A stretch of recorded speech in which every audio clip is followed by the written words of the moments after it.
4 जनवरी। नाम किस ढंग से लिया जाए, नाम जप किस प्रकार करूँ यह पूछना पेड़ा कैसे खाऊं यह पूछने के समान है। पेड़ा किसी भी प्रकार से खाने पर मीठा ही लगता है, वैसे नामस्मरण किसी भी प्रकार से करने पर असर करता ही है। जिसने कभी पेड़ा खाया है वह पेड़ा कैसे खाऊं यह नहीं पूछेगा, वैसे ही जिसने कभी नामस्मरण किया है वह यह कभी नहीं पूछेगा कि नाम जप कैसे करूं। जब बीज बोया जाता है तब वह सीधा है या उल्टा है यह नहीं देखा जाता। जब बीज भूमि में डाला जाता है तब बीज की नोक से जो अंकुर फूटता है वह अपने आप भूमि से ऊपर आता है। बीज अपनी नोक ऊपर की ओर या नीचे की ओर है यह नहीं देखता। जब अंकुर फूटकर ऊपर आता है तो मोड़ लेकर ही ऊपर आता है। वैसे नामस्मरण किसी भी ढंग से करने पर नाम जपने वाले की योग्य दिशा से ही प्रगति होगी। अतः नाम जपना कभी नहीं छोड़ना चाहिए। नाम जपते समय किस प्रकार बैठा जाए या किस प्रकार का आसन हो, यह प्रश्न वैसा ही है जैसे सांस लेते समय किस प्रकार की बैठक हो यह पूछना।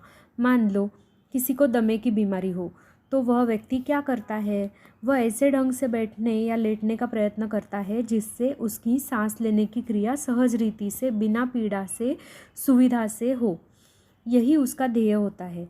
वैसे ही अपना ध्येय भी यही होना चाहिए कि अखंड रूप से नाम जप कैसे चालू रहे। अतः अपना आसन भी ऐसा हो जिससे नाम जप में बाधा न पहुँचे।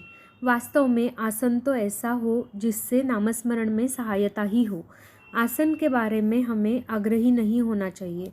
मान लो कि पद्मासन ग्रहण कर हमने नामस्मरण करना आरंभ कर दिया और कुछ समय के बाद पीठ में दर्द होने लगा, तो हमारा ध्यान नामस्मरण की अपेक्षा पीठ की पीड़ा की ओर ही लगा रहेगा।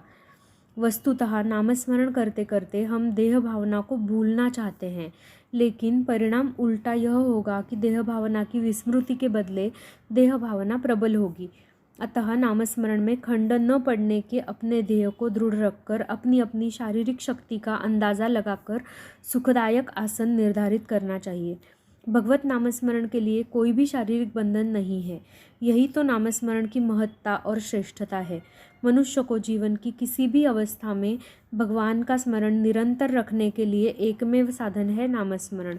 किंतु देह बुद्धि ऐसी विचित्र है कि हम उपाधि रहित नाम को कुछ न कुछ उपाधि या बंधन जोड़ देते हैं और उपाधि पर नामस्मरण करने की बात अवलंबित कर देते हैं। ऐसा करना अनुचित है। उपाधियाँ निश्चय ही किसी न किसी प्रकार का सुख दुख निर्माण करेंगी, लेकिन नामस्मरण किसी प्रकार की उपाधि तो निर्माण करेगा ही नहीं, बल्कि आनंद ही निर्माण करेगा। आज का उपदेश शुद्ध भावना और निष्ठा में सच्चा संतोष है। यह निष्ठा अनुसंधान से प्राप्त होती है।